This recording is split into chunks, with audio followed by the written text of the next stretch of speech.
السلام عليكم ورحمة الله وبركاته.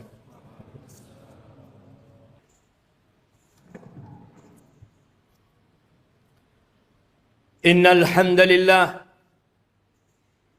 نحمده ونستعينه ونستغفره ونعوذ بالله من شرور أنفسنا وسيئات أعمالنا. من يهد الله فلا مضل له ومن يضلله فلا هادي له، وأشهد أن لا إله إلا الله وحده لا شريك له، له الملك وله الحمد وهو على كل شيء قدير. وأشهد أن محمدا عبده ورسوله وحبيبه وخليله، صلوات ربي وسلامه وبركاته عليه وعلى آله وأصحابه ومن تبعهم بإحسان إلى يوم الدين.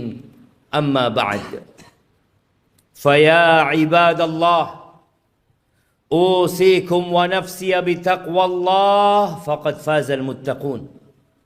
Wahai manusia-manusia yang beriman, saya wasiatkan kepada diri saya dan kepada semua yang hadir di tempat ini agar senantiasa bertakwa kepada Allah Azza wa Jalla. Hanya mereka yang diterima amalannya, hanya mereka yang akan hidup berbahagia, hanya mereka orang-orang yang sukses di dunia dan di akhirat. Allah Jalla Jalaluh mengulangi perintahnya, dan para rasul menyampaikan berulang kali, dan para pewaris Nabi diteruskan perintah itu untuk mereka. Ya ayyuhalladzina amanu taqullah, wahai orang-orang yang beriman, bertakwalah kalian kepada Allah. Kalimat yang sering kita dengar, yang terus diulang-ulang, karena kita memang sering lupa. Haqqa tuqatihi, ketakwaan yang sebenarnya bukan sekedar tulisan yang dipampang, bukan sekedar ucapan yang diungkapkan, tapi sesuatu yang diyakini oleh jiwa kita, kemudian diucapkan dengan lisan kita, dan dipraktekkan dengan raga kita. Dan Allah mengatakan wala tamutunna illa wa antum muslimun. Kalian jangan mati kecuali dalam kondisi Islam. Yang menjadi standar orang baik bukan sekarang, tapi tatkala ajal menyebut kita. Jamaah rahimakumullah, setiap hari kita keluar rumah kita, orang-orang juga keluar dari rumahnya. Anak-anak juga berangkat ke sekolahan. Besok mereka akan melakukan itu lagi. Terus rutinitas yang dikerjakan oleh manusia. Ada yang ke pasar, ada yang ke kantor, ada yang ke pabrik, ada yang di jalanan. Semuanya mencari apa? Mencari uang, mencari harta. Allah telah menanamkan di dalam jiwa kita kecintaan kepada harta. Zuyyina linnas hubbus syahawat minan nisa wal banin wal qanatiril muqantarati minadh dhahabi wal fiddah wal khaylil musawwamati wal an'ami wal harth dzalika mata'ul hayatid dunya wallahu 'indahu husnul ma'ab. Allah menjelaskan kepada kita bahwa telah ditanamkan kecintaan syahwat kepada wanita, kepada anak-anak, kepada harta yang berlimpah ruah, yang bertumpuk-tumpuk. Dulu kuda-kuda yang mewah, sekarang mobil-mobil yang mewah. Pertanian, peternakan, itu sesuatu yang sudah dicintakan kepada kita. Itu kesenangan kehidupan dunia. Tapi di sisi Allah ada tempat kembali yang baik. Lihatlah orang terkaya di dunia ini. Kemana dia bawa hartanya? Dia tinggal. Dia tinggal selama-lamanya di muka bumi ini. Di negeri ini kita sering membaca 10 orang terkaya. 1 fulan, 2, 3, 4, 5, 6, 7, 8, 9, 10. Semua hartanya ditinggal. Hati-hati dengan dunia ini. Jangan sampai kita tertipu. Silahkan bekerja. Silahkan cari harta. Tapi ambisi kita bukan dunia. Karena kita gak lama tinggal di dunia, jemaah. Sungguh sangat bodoh manusia yang menimbun hartanya di sebuah tempat. Dia taruh di brankas. Tiap hari dia kumpulkan di sana. Kemudian setelah itu dia tinggal selama-lamanya. Kemana akalmu? Bukankah kau capek menumpuk harta itu? Bukankah kau sekolah tahunan untuk mendapatkan harta itu? Dan engkau udah dapat. Kenapa kau nggak bawa? Kenapa kau tinggalkan? Selama-lamanya kau tinggalkan di muka bumi. Dan kebanyakan kita seperti itu. Hanya bekerja dan terus bekerja, kemudian pergi meninggalkan dunia. Ahibati fillah.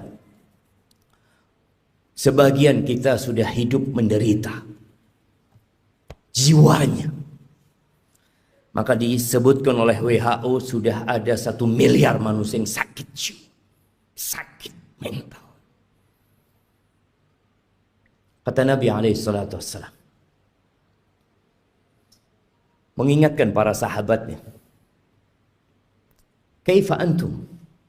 Idza futiyat alaikum Faris wa Rum. Ayu qaumin antum? Kira-kira bagaimana kondisi kalian? Nabi menyampaikan ini dalam kondisi sahabat susah.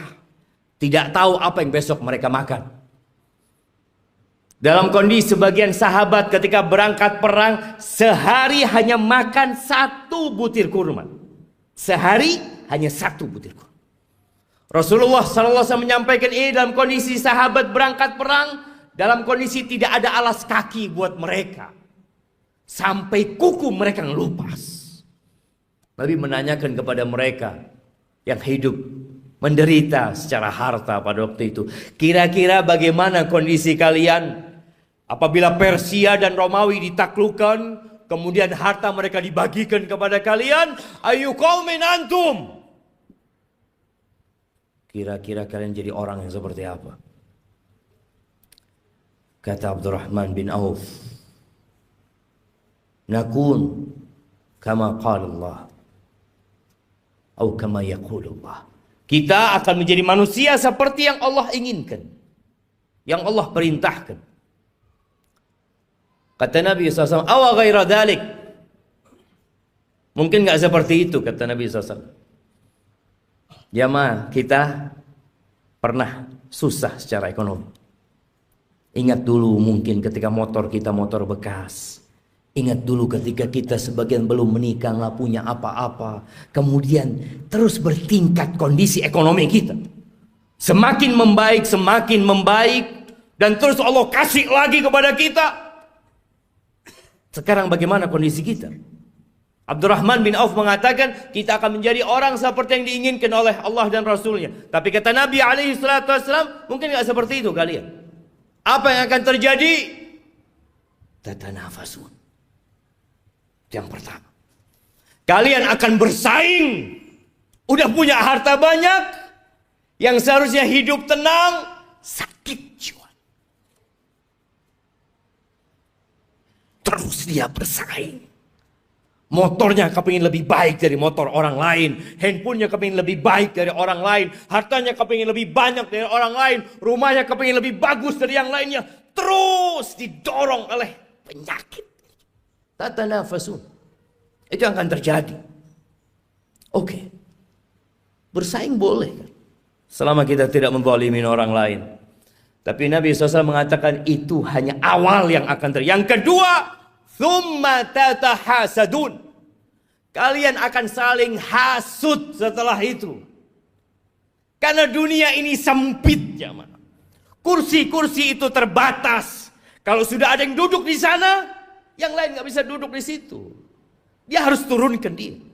Dia harus menggantikan posisi itu. Kalian akan saling hasut. Kita lihat orang-orang yang di pasar, bagaimana kondisi jiwa mereka yang mungkin tampak sehat-sehat menurut kita, tapi sakit jiwanya. Nabi menyampaikan kalian akan saling iri, kalian akan saling hasut. Nggak suka orang lain lebih baik dari dia daripada sisi. Nggak suka dia. Padahal saudaranya Muslim, yang seharusnya dia bergembira dengan kegembiraan saudaranya, yang seharusnya dia cinta kepada saudaranya seperti dia mencintai diri dia sendiri. Tapi itu tidak terjadi. Kalian akan hasut, akan iri. Selesai enggak? Yang ketiga, thumma tatadabarun. Kalian enggak saling bertegur sapa. Enggak kepingin ketemu. Kalau ketemu sama saudaranya sakit hatinya. Selesai? Belum. Yang keempat, yang akan dibawa pulang, yang akan dibawa tidur, yang akan dibawa makan, thumma tatabaghadun. Kemudian kalian akan saling membenci. Kalian akan bermusuhan dengan saudara kalian sendiri. Ahibati fillah. Itu penyakit yang sudah menimpa kita. Nabi alaihissalatu wassalam mengatakan, dabba ilaikum da'ul umam. Sudah menyerang kalian penyakit-penyakit umat yang sebelumnya. Iri dan dengki. Ahibati fillah. Tidak dilarang kita mengumpulkan harta. Tapi tolong niatnya yang diperbaiki. Rasulullah sallallahu alaihi wasallam ketika melihat ada seorang sahabat yang bekerja keras mengumpulkan harta, kata orang-orang di kalangan sahabat yang lainnya mengatakan, laita hadza fi sabilillah. Aduhai kalau kekuatan dia, energi dia itu disalurkan di jalan Allah, di jihad fi sabilillah. Maka Nabi mengatakan kepada para sahabatnya, laukana yas'a. Kalian tahu kalau orang ini keluar bekerja dalam rangka memberikan nafkah kepada kedua orang tuanya yang udah sepuh, fahuwa fi sabilillah. Dia di jalan Allah. Yang kedua, laukana kharaj yas'a ala auladin lahu sigar. Kalau dia bekerja dalam rangka niatnya memberikan nafkah kepada anak-anak yang masih kecil, fahuwa fi sabilillah. Dia di jalan Allah. Jangan diremehkan dia bekerja. Yang ketiga, in kana kharaja yas'a yu'iffa nafsah. Kalau dia keluar bekerja dalam rangka menjaga kehormatan dirinya, agar dia tidak jadi benalu di masyarakat, dia tidak menyusahkan orang lain, dia sedang ingin menjaga kehormatan dirinya, nggak ingin minta-minta sama orang, fahuwa fi sabilillah, maka dia pun di jalan Allah. Tapi yang keempat, in kana kharaja yas'a riya'an wa mufakharatan. Tapi kalau dia kerja dalam rangka riya, pamer, dalam rangka berbangga-banggaan dengan harta dia, fahuwa fi sabilis syaitan, maka dia di jalan syaitan. Jangan sampai tiap hari kita keluar rumah kita, kita sedang berada di jalannya syaitan. Bekerja hanya untuk berbangga-banggaan, hanya untuk pamer kepada orang lain. Aqulu qawli hadza wa astaghfirullah li wa lakum wa lisairil mu'minin wal mu'minat fastaghfiruh innahu huwal ghafurur rahim. Allahumma shalli ala sayyidina Muhammad wa ala ali sayyidina Muhammad.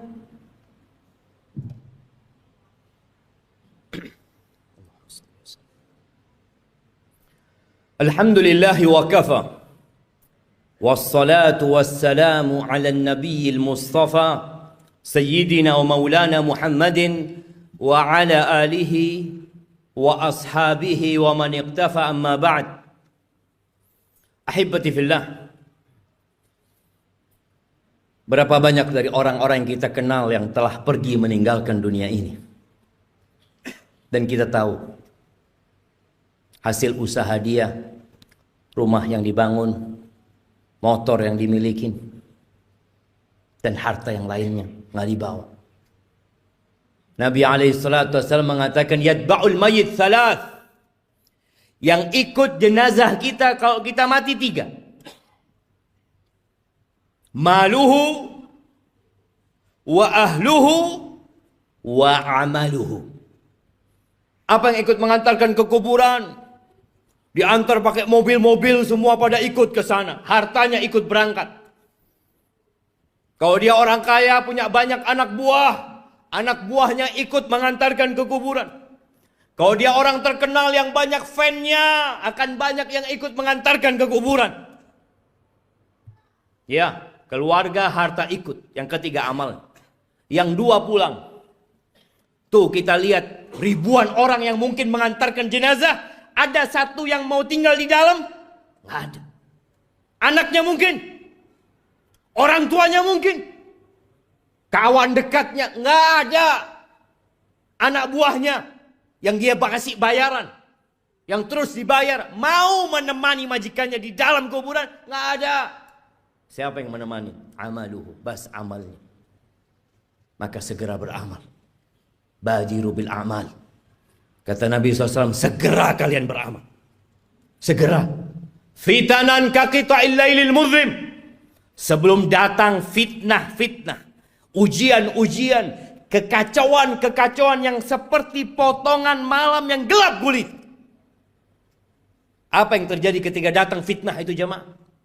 Kalau kita menunda-nunda beramal. Menunda-nunda hijrah kita. Menunda-nunda untuk berubah jadi orang baik. Yusbihur rajulu mu'minan wa yumsi kafiran. Paginya masih beriman. Paginya masih beriman. Sorenya sudah kafir. Wa yumsi mu'minan wa yusbihu kafiran. Sorenya masih beriman, datang kajian mungkin dia. Masih sholat asar. Subuhnya sudah kafir. Kenapa itu terjadi?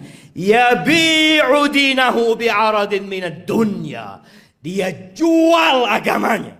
Dia jual. Dia barter dengan sedikit kenikmatan dunia. Nggak lagi mikir halal haram. Yang ada dalam benaknya harta, jabatan, kedudukan. Padahal semua itu akan ditinggalkan. Maka ahibati fillah. Hari ini hari Jumat. Harinya bersalawat buat Nabi alaihi salatu wassalam. Harinya dianjurkan kita membaca suratul kahfi. Baca tuh surat kahfi. Baca dengan artinya. Baca pesan-pesan Allah kepada kita. Agar kita tidak diperbudak dengan harta kita. Biasanya imam kalau sholat Jumat itu membaca dua surat. Sabbihisma rabbikal a'la. Dan hal ataka hadithul ghasiyah. Tolong pulang dari sini. Baca tafsirnya. Sehingga kita tahu pesan-pesan yang Allah sampaikan. Agar kita tidak lebih mementingkan kehidupan dunia. Kata Allah, bal tu'thiruna al-hayatad dunya. Tapi kalian udah dikasih nasihat, tetap kalian lebih mementingkan kehidupan dunia. Wal akhiratu khairu wa abqa. Akhirat itu lebih baik dan lebih kekal. Ahibati fillah. Inna Allaha wa malaikatahu yusalluna 'alan nabi ya ayyuhalladzina amanu sallu 'alaihi wa sallimu taslima. Allahumma salli wa sallim wa zid wa barik wa an'im ala 'abdika wa rasulika habibina wa sayyidina Muhammad. Allahumma ighfir lil mu'minina wal mu'minat wal muslimina wal muslimat al ahya' minhum wal amwat innaka sami'un qaribun mujibud da'awat. اللهم منزل الكتاب مجري السحاب هازم الأحزاب اهزم أعداءك أعداء الدين يا رب العالمين اللهم اهزم أعداءك أعداء الدين يا رب العالمين ربنا ظلمنا أنفسنا وإن لم تغفر لنا وترحمنا لنكونن من الخاسرين ربنا لا تزغ قلوبنا بعد إذ هديتنا وهب لنا من لدنك رحمة إنك أنت الوهاب ربنا آتنا في الدنيا حسنة وفي الآخرة حسنة وقنا عذاب النار وسبحان ربك رب العزة عما يصفون وسلام على المرسلين والحمد لله رب العالمين.